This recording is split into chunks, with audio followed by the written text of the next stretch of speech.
Welcome to the very first game review. I am OnTheJs. If you're new, don't forget to leave a like, subscribe, leave a comment, share if you find this video helpful. We're going to be talking about Hogwarts Legacy and what's that all about, you know what I mean?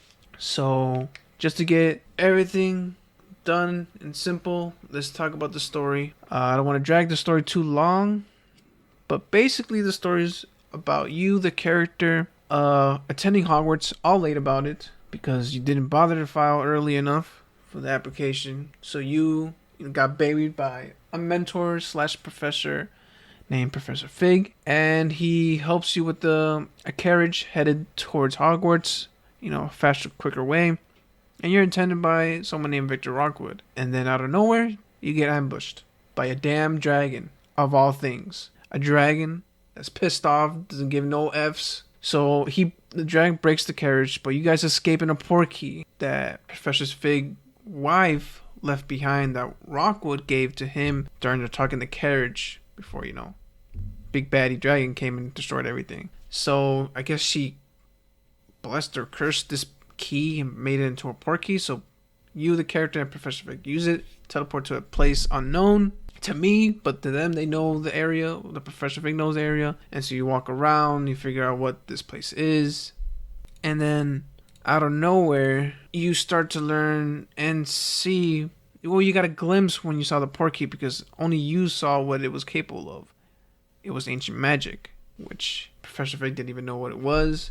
So as you explore this place that the portkey took you to, you discover that this keeper named Percival is withholding information of some sort of magic, and you go by your day and you get ambushed by a goblin wearing armor, because these dudes know how to build armor so good, and they're using this strong magic because you, as Professor Fig, and you were trying to fight him, it just deflected, didn't even do any damage. So you guys run away, and you guys get to Hogwarts. You get situated, you get sorted by the hats on which house you wanted to be. Sadly, I got Slytherin, and from there you get to talk to all the professors, get some tasks, explore Hogwarts, build relationships, and so on. So the story is just figuring out why this ancient magic exists, how come you see it, and you kind of figure out what to do with it, since this keeper Percival is keeping it hidden,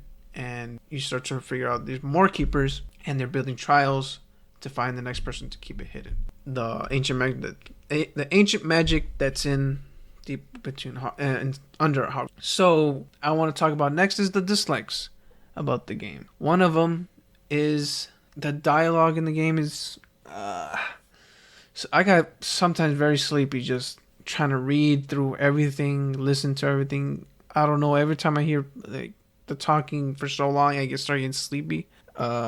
Because I just wanted the straight answer. They always answer with a question, and I didn't like that. So I kind of I would get annoyed. I was so tempted to skip the dialogue, but I know it's very important, and I know the game is trying to help you figure out what you need to do. You need to figure out yourself, stuff like that. And as you go through the story, it's something gets repetitive, but I mean, it wasn't a game-breaking deal for the game. Just the dialogue needed a little bit of work, a little more some spaz, some meatball in there, some spaghetti sauce, to keep it, saucy, keep it more light and funny, or, not everything that you ask has to be answered with a question. And then one more dislike has to be the hit rig in the game.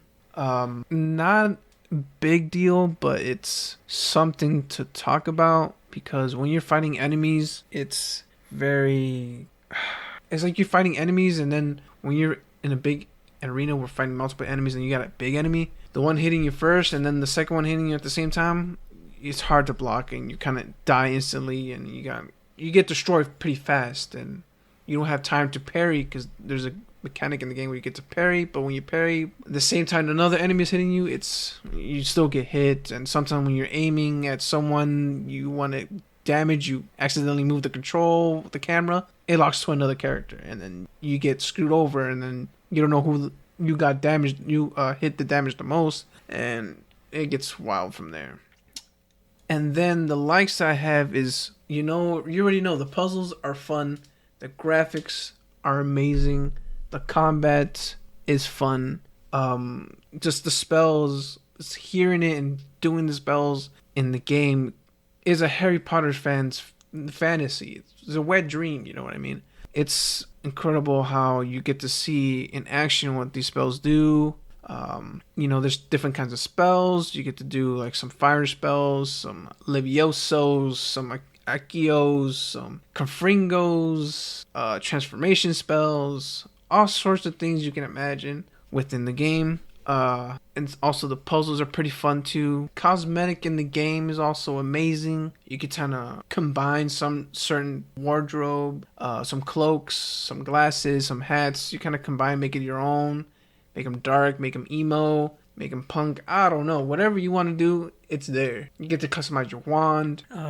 But yeah, this game is incredible, to be frank, visually and combat function. It's hard to explain the likes in depth because it's just, I never played a Harry Potter universe game like this. Even playing the Harry Potter Legos wasn't as fun as this game was with the visual and the combat. What's another final, let's say, I want to say the character development. And I know I talked about the dialogue was pretty trash, but the character development was pretty cool. I wanted to learn more about what they came from, what they did, or how they got there, or just learn more about the main characters, mostly. The four keepers, one of the goblins that you get to meet. Some of the relationships you get to build, and one of the professors that are there are very interesting to learn about. But yeah, I have no other likes other than that, on those things. It's just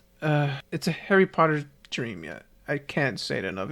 It's a pretty gorgeous game. Open world, everything. You stay busy throughout the game. So this game is big.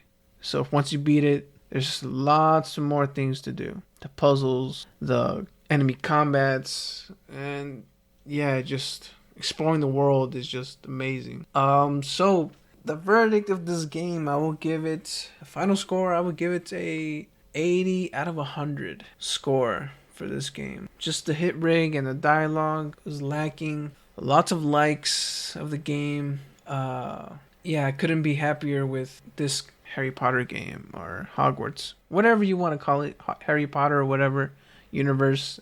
It's amazing, and I'm glad I played it, beat it. I'm pretty sure I'm gonna keep playing this game in my downtime, explore more of the stuff, because this game is long. I tell you, this is like 30 plus hours, to be frank. And I know there's not even completing the whole game would be enough. Just reading the stories and all that, it's incredible, So yeah, give it an 80 out of 100. There's no other thing I can say about the game besides it's amazing graphically, combat, parry, hearing the spells, Accio, Leviosa. It's awesome. I can't even say it anymore. It's pretty cool. And yeah, I just want to leave it at that. So see you guys. Hope you enjoy.